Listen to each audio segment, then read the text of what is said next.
Apocalipse, capítulo de número 5.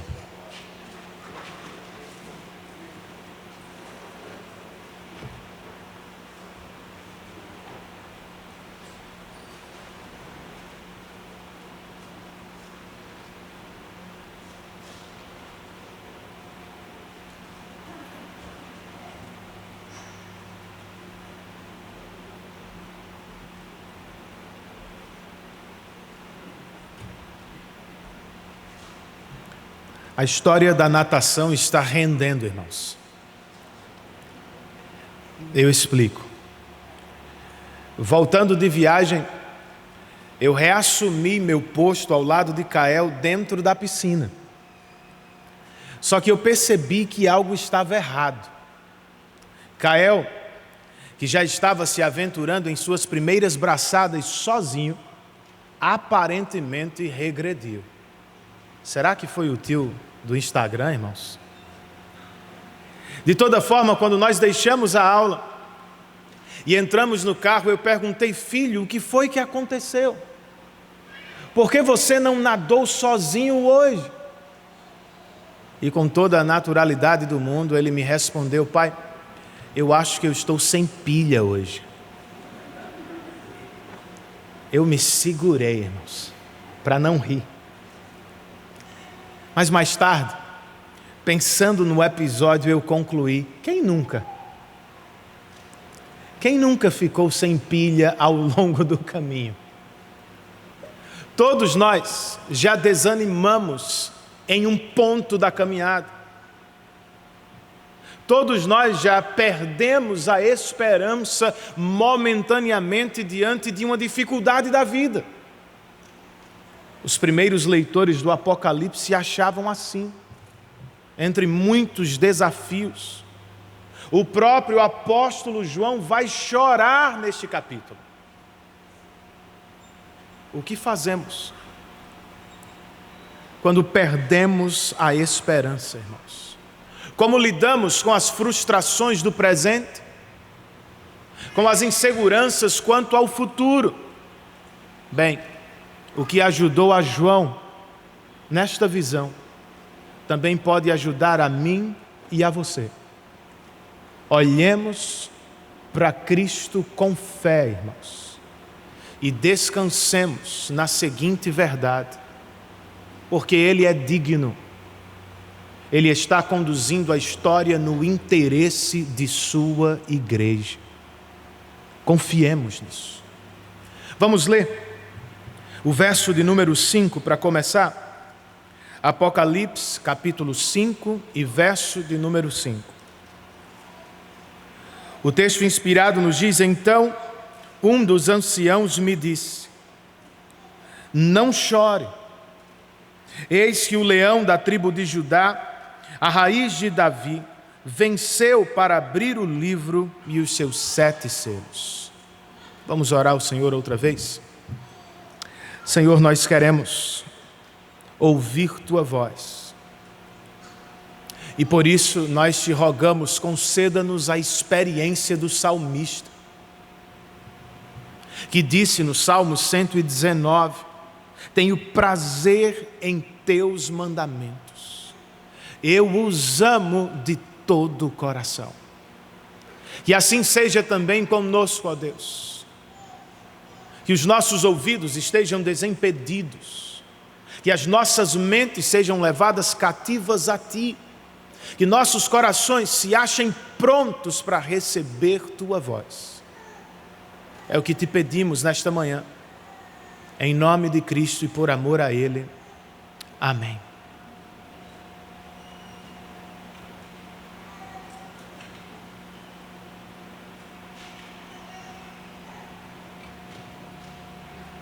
Como ouvimos no último domingo, João está na sala do trono de Deus. Não é pouca coisa, gente. Ele viu o Senhor assentado num trono no céu. Ele ouviu a canção dos anjos. A música dos anciãos deve ter sido de tirar o fôlego. Só que há um porém no capítulo 5. Sim, Deus está no trono no céu. mas quem vai levar seus planos na terra a bom termo. Que Deus reina no trono do universo, João não tem dúvida, mas e a igreja dele? Quem vai levá-la ao futuro prometido? Ela vai conseguir ficar de pé diante da perseguição do imperador de Roma? Ela vai saber lidar com as frustrações da vida? Ela terá de lutar sozinha? Ou será que pode esperar a ajuda de alguém? E quem seria este alguém, irmãos? O que João ouve é o que você ouve nesta manhã. Este alguém é o nosso Salvador. Ele é digno de ser adorado, ele é digno e por isso você pode depositar sobre ele toda a sua esperança. A pergunta é: por que ele é digno? E por que devemos confiar tudo a ele? Por que deveríamos nos esforçar neste culto para cantar a Cristo como os céus já fazem? Como fizemos no sermão passado, para encontrar respostas, vamos destacar as cenas do capítulo 5. Comecemos pelo livro selado, verso de número 1. João escreve: então vi na mão direita daquele que está sentado no trono um livro, em forma de rolo, escrito de ambos os lados e selado com 7 selos. Que livro é este, gente? Alguns acham que é o livro da vida, enquanto outros entendem que se trata do Antigo Testamento. Mas não pode ser. Não há nenhuma menção direta ao Antigo Testamento aqui.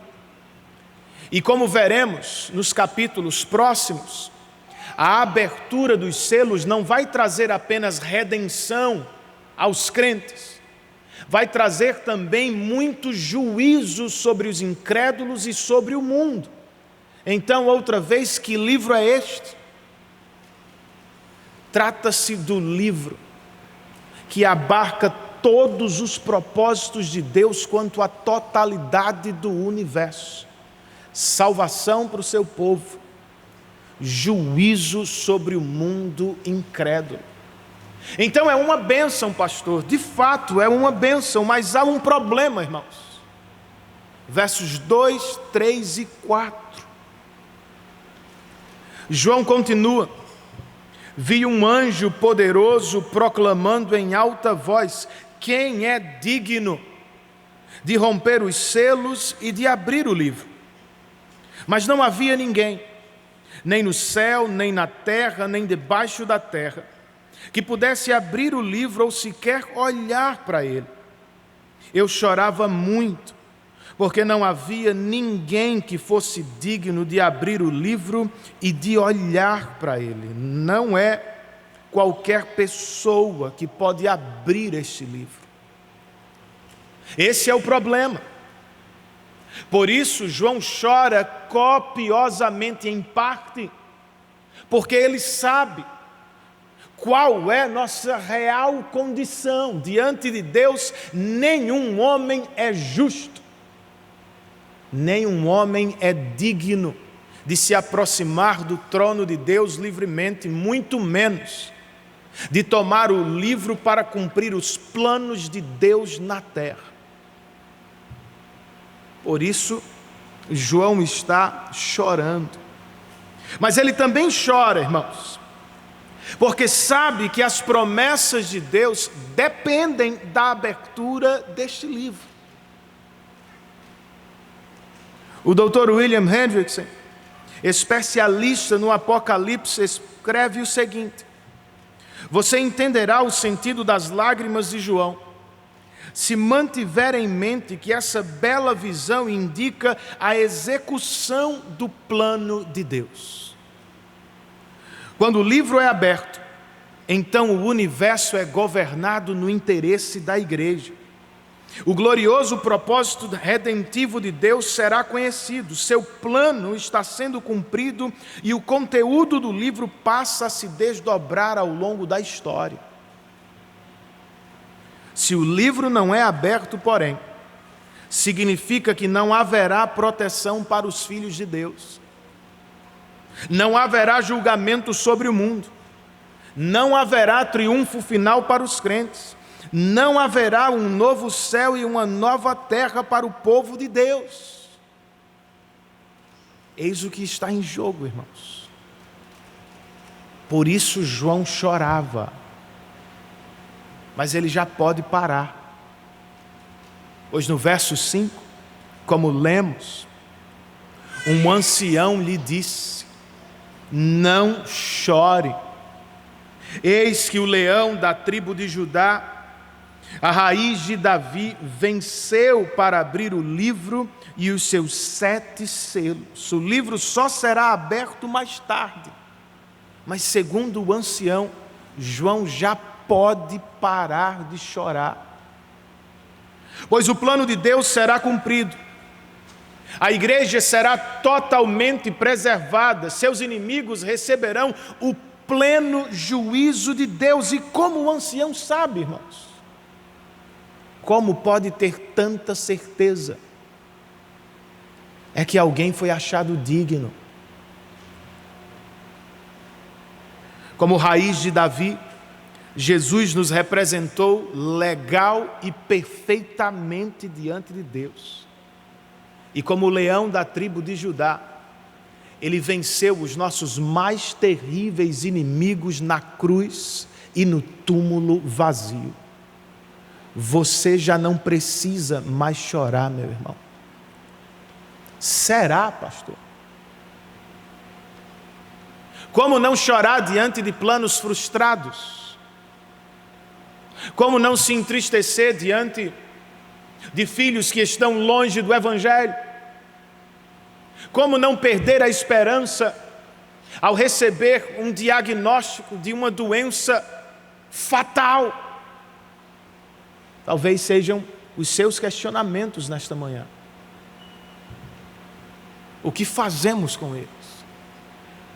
A partir do que lemos, sejamos encorajados pela fragilidade de João. Se um apóstolo pode chorar de tristeza, eu e vocês também podemos, irmãos. O fato de sermos crentes não nos proíbe de chorar. Você ainda pode se abater na vida.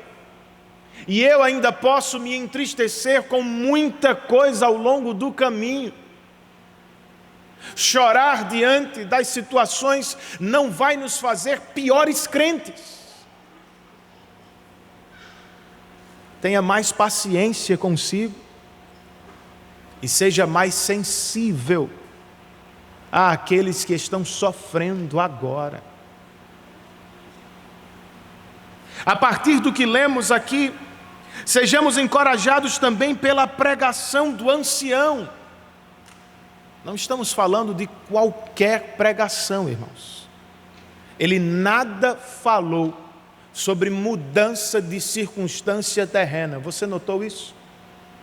João vai voltar para casa ou vai morrer na ilha de Patmos? No ano que vem, Domiciano ainda será o imperador ou teremos um novo nome? Não há nada disso na pregação do ancião. O que ele tem é melhor para João. João, Cristo venceu. As portas da sala do trono já estão abertas para você. O livro dos planos de Deus vai ser aberto. Ele vai cumprir plenamente toda a sua vontade. Descanse nisso, João. Há crentes que estão tristes porque só ouvem a falsos evangelhos, irmãos. Será este o seu caso? Você tem fé, mas as coisas não mudam?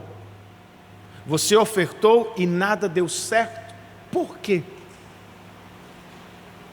Será que não estão mentindo para você? O melhor de Deus para a sua vida não é dinheiro, saúde ou bem-estar. O melhor de Deus para você é contar com o favor dEle, é ser perdoado e aceito por Ele, é viver sob o olhar dEle em toda e qualquer situação da vida. Nos pastos verdejantes, nas águas tranquilas, mas também nos vales de sombra e de morte. Mas pastor, será que eu posso me aproximar dele? Posso acompanhar os anjos e os anciãos na adoração do Senhor? Claro que pode. Não porque é digno, não porque merece, não porque você é bom o suficiente. Você pode se aproximar de Deus porque Cristo foi achado digno. Porque Ele morreu para abrir o livro e para cumprir os planos de Deus quanto à nossa redenção. Seja encorajado por isso.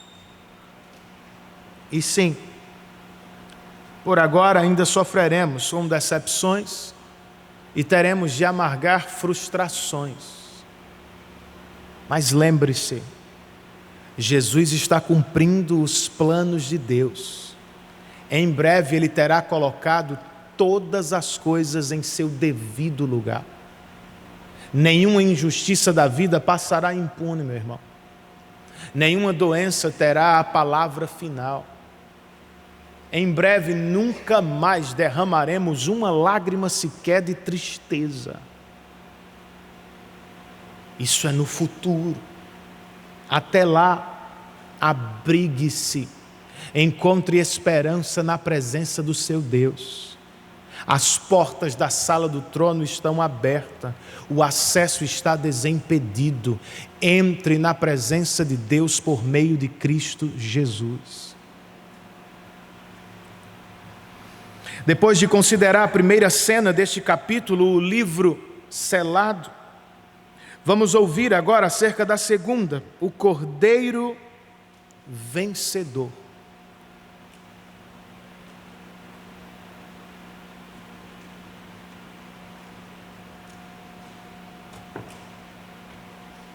Ouvir a pregação do ancião já foi muito, mas nada se compara ao que vai acontecer agora, verso de número 6.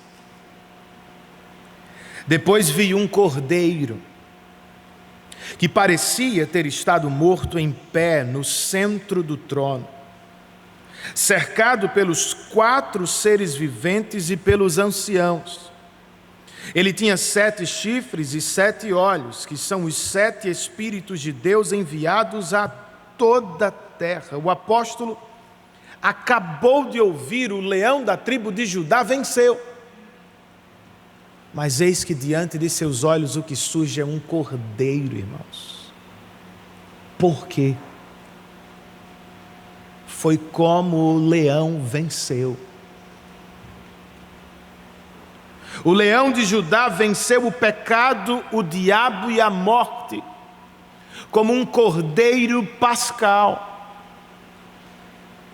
Um animal foi morto a fim de que Adão e Eva fossem vestidos no jardim. Vocês se lembram disso? Um animal foi morto a fim de que os hebreus fossem poupados no Egito. Um animal era morto a cada ano no culto dos israelitas, a fim de que ninguém se esquecesse do caminho de Deus para salvar. Um sacrifício vicário ou substitutivo tinha que acontecer. Uma vítima inocente e pura tinha que derramar seu sangue em prol daqueles que eram culpados e pecadores. Foi o que aconteceu na cruz. O leão venceu ao se entregar como o cordeiro pascal do povo de Deus. Ele morreu. Mas eis que agora João o vê vivo, de pé e diante do trono de Deus. É onde ele tem de estar mesmo, irmãos, para sempre, como mediador perfeito. O Cordeiro estará entre o Deus Santo e seu povo redimido. João o viu tendo 7 chifres na cabeça, 7 olhos pelo corpo. Por quê? São emblemas, marcas de sua vitória. Os chifres falam do poder do nosso Salvador. Os olhos do poder e plenitude do Espírito Santo de Deus. Então a cena mudou, pastor. Do leão fomos para o cordeiro, e eis que agora o cordeiro está em santa movimentação, versos 7 e 8. João nos diz que ele se aproximou e recebeu o livro da mão direita daquele que estava assentado no trono. Ao recebê-lo, os 4 seres viventes e os 24 anciãos prostraram-se diante do cordeiro. Cada um deles tinha uma harpa e taças de ouro cheias de incenso, que são as orações dos santos. O cordeiro recebeu o livro das mãos daquele que se assenta no trono. O que significa? Nas palavras de um comentarista, este é o momento mais significativo da história, irmãos. Pois é quando o mediador é coroado na glória celestial como Rei do universo. Mas, pastor, Cristo não reinava antes? Luiz Berkhoff, em nossa tradicional teologia sistemática, explica: a coroação não significa que Cristo não tinha sido rei antes, mas sim que aí ele recebeu o governo da igreja, do céu e da terra, e foi publicamente empossado como Deus e homem para sempre. João Calvino, o grande reformador, escreve em sua coroação: Cristo foi instalado no governo de céus e terra, e foi formalmente admitido na posse da administração a ele confiada como Deus e homem. Por isso, então, os querubins e os anciãos se prostram em preparação para a adoração. Por isso temos a menção das orações dos santos, elas foram ouvidas. Deus respondeu às orações daqueles que clamavam por salvação.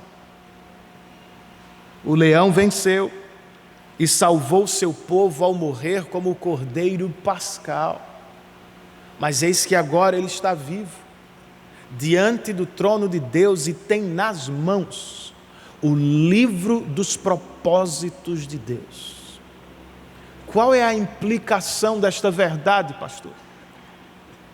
Em outras palavras, como esta doutrina da coroação de Cristo pode nos encorajar perante as frustrações da vida? Tenha em mente o seguinte: a coroação de Cristo nos céus significa que seu sacrifício foi aceito. Esse não é o momento mais significativo da história apenas. Esse é o momento mais significativo da sua história, da minha história. Cristo morreu no nosso lugar, Deus aceitou sua oferta, nosso maior problema foi resolvido de uma vez por todas, irmãos. Logo, você não precisa mais ter medo de Deus. O juiz de toda a terra se tornou em Cristo seu Pai celestial. Logo, você não precisa viver como se necessitasse conquistar Deus o tempo todo, barganhando com Ele, tentando ser santo para atrair sua atenção. De forma alguma você jamais seria capaz de conquistar Deus. Mas Cristo fez no seu lugar. Deus já se deu por satisfeito. Tenha em mente que a coroação de Cristo significa que Ele continua trabalhando por nós. Ele não está descansando apenas. Como Rei do Universo, Ele lidera a sua igreja, controla a natureza, põe limite às potestades malignas. Tudo está sob o comando dele. Como sacerdote, mediador perfeito, diante de Deus, Cristo está constantemente intercedendo por mim e por você. Como profeta maravilhoso, mesmo do céu, ele continua falando à sua igreja por meio do Espírito que fala na palavra. Pastor, então como respondemos ao que Cristo fez e ao que Ele segue fazendo hoje? Eu tenho para mim, gente, que deveríamos viver um pouco como Ele. Deveríamos levar a vida cristã como leões e cordeiros. Você conhece aqueles cristãos que são mais leões, fortes para liderar. E você também conhece aqueles cristãos que são mais cordeiros, exemplo no serviço.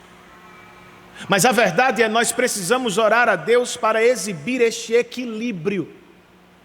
Você precisa de força e humildade, meu irmão. Eu preciso de coragem para liderar, mas disposição no coração para servir. Pastores da família, como leões, nós precisamos proteger os nossos de todo e qualquer perigo espiritual. É nossa responsabilidade.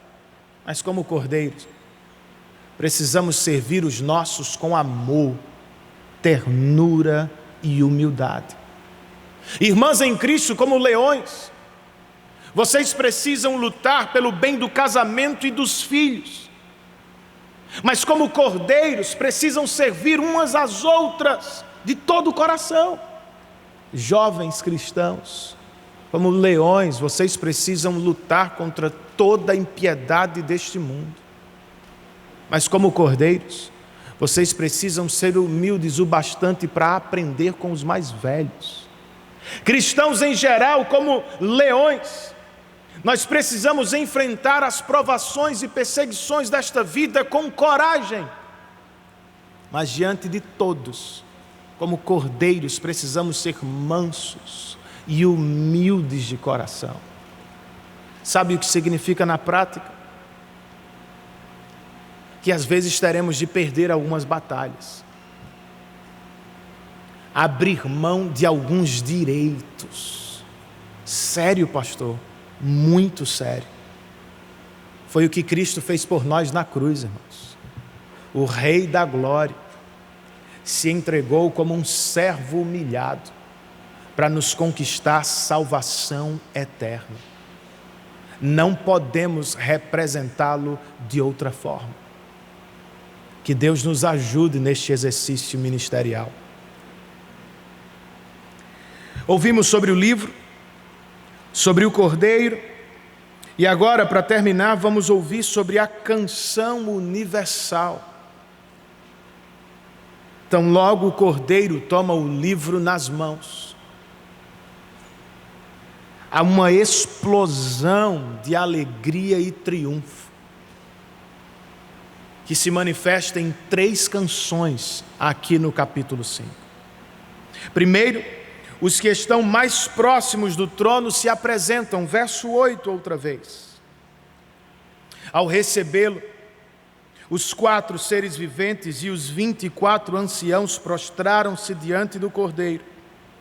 Cada um deles tinha uma harpa e taças de ouro cheias de incenso, que são as orações dos santos. E o que fazem com as harpas e as taças? Unem-nas às vozes e cantam um cântico novo, verso 9. Tu és digno de receber o livro e de abrir os seus selos, pois foste morto e com teu sangue compraste para Deus gente de toda tribo, língua, povo e nação. Depois, verso 10, tu os constituíste reino e sacerdotes para o nosso Deus, e por isso eles reinarão sobre a terra. Em seguida, os anjos que cercam os seres viventes e os 4 anciãos também se apresentam.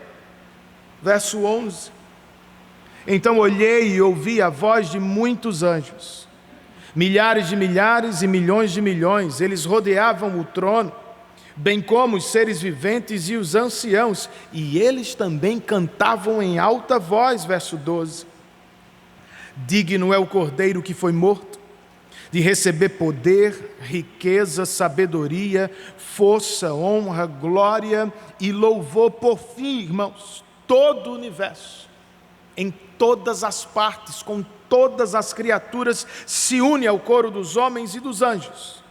E agora, todos cantam a Deus e ao Cordeiro pela obra da redenção. Verso 13. Depois ouvi todas as criaturas existentes no céu, na terra, debaixo da terra e no mar, e tudo o que neles há, que diziam: àquele que está assentado no trono e ao Cordeiro sejam o louvor, a honra, a glória e o poder para todos sempre. E então chegamos à última palavra da adoração, verso 14. Os 4 seres viventes disseram amém, e os anciãos prostraram-se e o adoraram. Amém significa sim. E embora pequena e conhecida, esta palavra é extremamente importante para aqueles que adoram.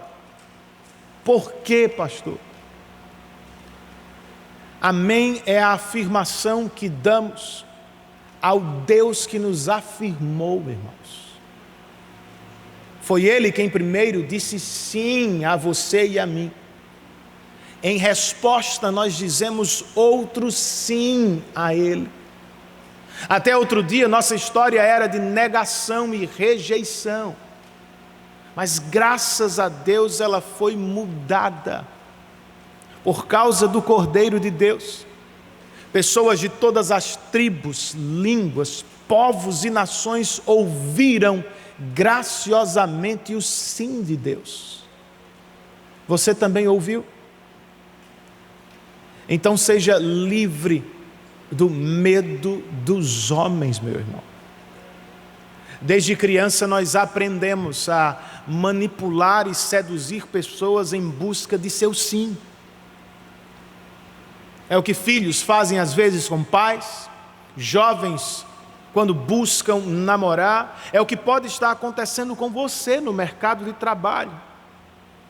Seja qual for a situação, alegre-se, seja fortalecido nesta pequena e poderosa palavra em Cristo. Deus já lhe disse amém. Você foi aprovado, recebido, abraçado pelo Deus Todo-Poderoso. Você está seguro. Diga amém àquele que lhe disse amém. Depois de dizer amém, vamos adorar a Deus. Adão e Eva foram colocados no jardim do Éden como reis e sacerdotes, mas falharam, por isso foram expulsos. Israel foi resgatada do Egito para ser uma nação santa, um reino de sacerdotes para Deus. Ela também falhou, por isso foi expulsa da terra, foi parar no exílio, onde Adão e Israel falharam, irmãos. Cristo acertou, e por meio de seu sacrifício vicário e puro, Ele nos restaurou a condição de reis e sacerdotes na presença do nosso Deus.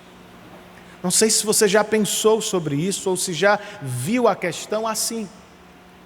O reino de Deus é feito de ex-condenados. Você estava condenado por seus próprios pecados, por pura graça e em Cristo Deus o salvou. Todos nós éramos condenados, nascemos sob a ira de Deus, e se deixados sozinhos, nós rumaríamos para a condenação eterna e certa. Mas em Cristo, por graça, para a nossa alegria eterna, Deus não apenas nos salvou, Ele nos restaurou a condição de reis e sacerdotes para o louvor do Cordeiro. Como vamos adorar o Cordeiro? Falando do culto público, vamos aprender outra vez um pouco mais com o que já acontece no culto dos céus. Sim, lá tem taças e harpas, instrumentos. Mas o que se ouve mesmo, irmãos, são as vozes. Os querubins e anciãos cantam e nós ouvimos. Os muitos anjos e toda a criação cantam e outra vez nós ouvimos.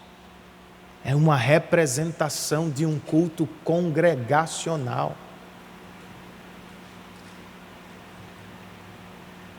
Não nos reunimos para ouvir alguns poucos cantores, queridos. Nesta igreja, enquanto ensaiamos para a glória, nós todos cantamos o louvor do nosso Salvador. Instrumentistas são úteis, são queridos. Eles devem participar de nosso culto como acompanhantes, não como centro. Eles precisam favorecer o canto da igreja. Estamos já há anos fazendo de tudo para nos aproximar do canto mais congregacional mesmo, no qual todos cantam, e para nos distanciar do culto show, no qual apenas alguns se apresentam. Nós queremos treinar, irmãos, nos maravilhar com a glória do Cordeiro aqui, a fim de que estejamos prontos para adorá-lo lá. Além de dizer amém e de cantar, nós também devemos reinar com Cristo. Mas como? Antes me permitam fazer outra pergunta que está ligada. Por quem Cristo morreu? Os anciãos cantam que Ele morreu para salvar gente de toda tribo, língua, povo e nação. De quem estamos falando?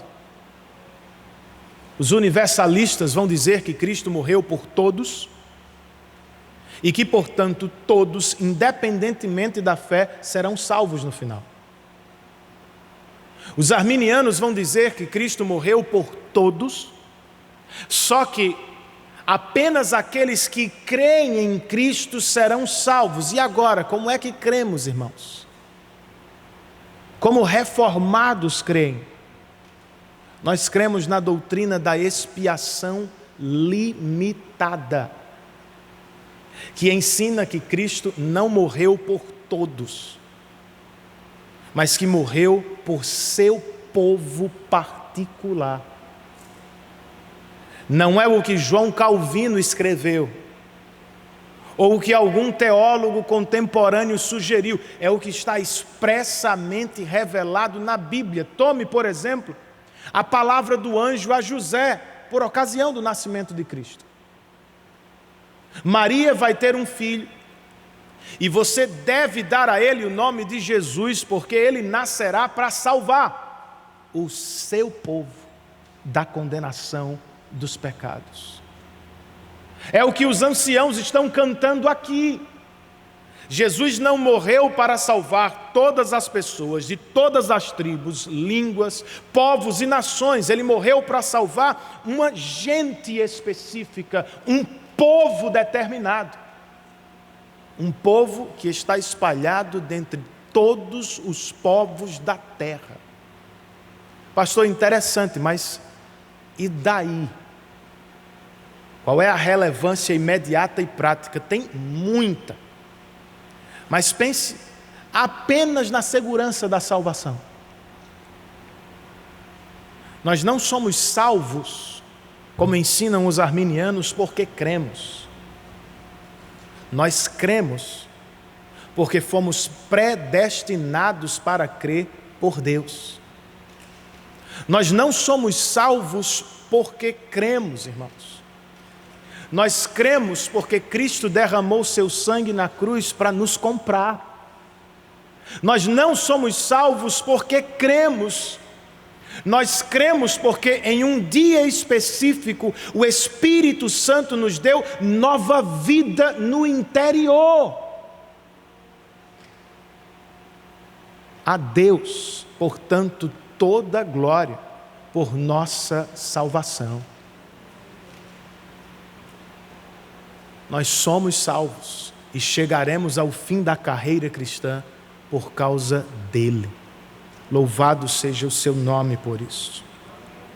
Voltando agora à questão de reinar com Cristo, como acontece? Recentemente, nós aprendemos que reinar com Cristo agora significa cumprir a missão de fazer discípulo. Nós estendemos o reino de Cristo neste mundo, à medida que convidamos pecadores à fé e ao arrependimento. Estendemos o reino quando homens e mulheres, adultos e crianças ouvem o Evangelho e atendem ao Evangelho. É isso mesmo. Mas é claro que, vez por outra, nós ficamos confusos. E eu acho que a igreja brasileira está bastante confusa quanto ao assunto.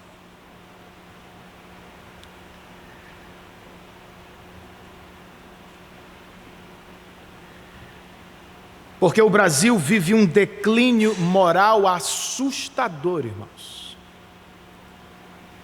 Há muitos crentes que querem tomar o poder político para salvar a nação. Não vai acontecer, gente. Pastor, você está dizendo que crentes não devem se apresentar para, sei lá, algum cargo político? De forma alguma, precisamos fazê-lo. Você está dizendo que não devemos eleger alguém, nos envolver com a política? Não, irmãos, nós devemos fazê-lo.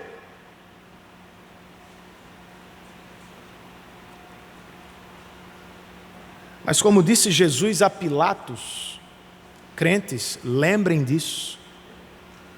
Jesus disse isso a Pilatos, um político. O meu reino não é deste mundo. Paulo disse aos Efésios que a nossa luta espiritual não é contra carne ou sangue. Na versão que usamos, não é contra seres humanos. Tudo isso para dizer o seguinte, gente. O Brasil não precisa ser cristianizado. Já tentaram fazê-lo no descobrimento. Não deu certo. Nosso país precisa ser evangelizado. Então, em vez de depositar todas as suas fichas num político ou num programa político, em vez de depositar toda a sua expectativa sobre um modelo de educação que você adota, aproveite toda e qualquer oportunidade que tem, em casa, no trabalho e na escola, para pregar o Evangelho e viver como um salvo para a glória de Deus. Parece muito pouco para você, não é? Pastor, o que é a pregação do Evangelho se comparado a um presidente de uma nação? Martinho Lutero abalou impérios, irmãos, e jamais se sentou num trono. E quando alguém lhe perguntou qual era o sucesso da reforma, ele disse: eu não fiz nada. A palavra fez tudo. Eu preguei e ensinei. E enquanto dormia e bebia cerveja com os meus amigos, Deus destronou o papado, como nenhum outro rei jamais poderia fazer. Irmão, creia no poder do Evangelho. Ele é poderoso. Eu sei que ficamos sem pilha às vezes.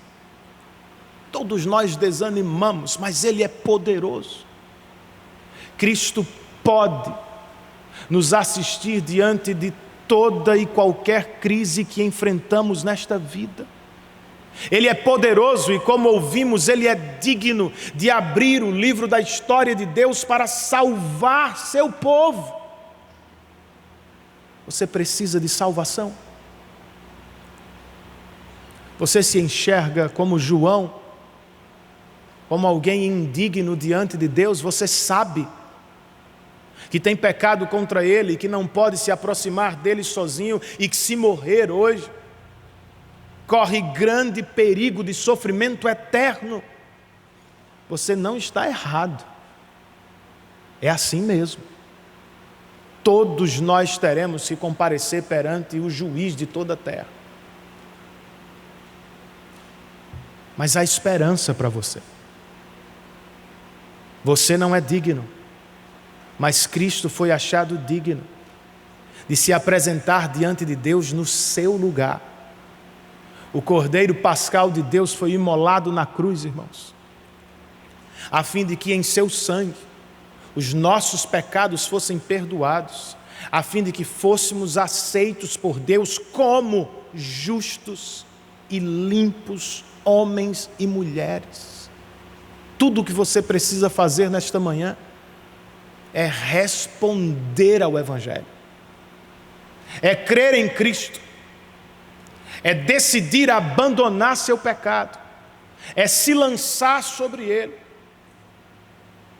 E quem sabe, se o fizer de verdade, você já sairá daqui nesta manhã tendo a certeza de que é parte do povo por quem Cristo morreu. Curve a sua cabeça.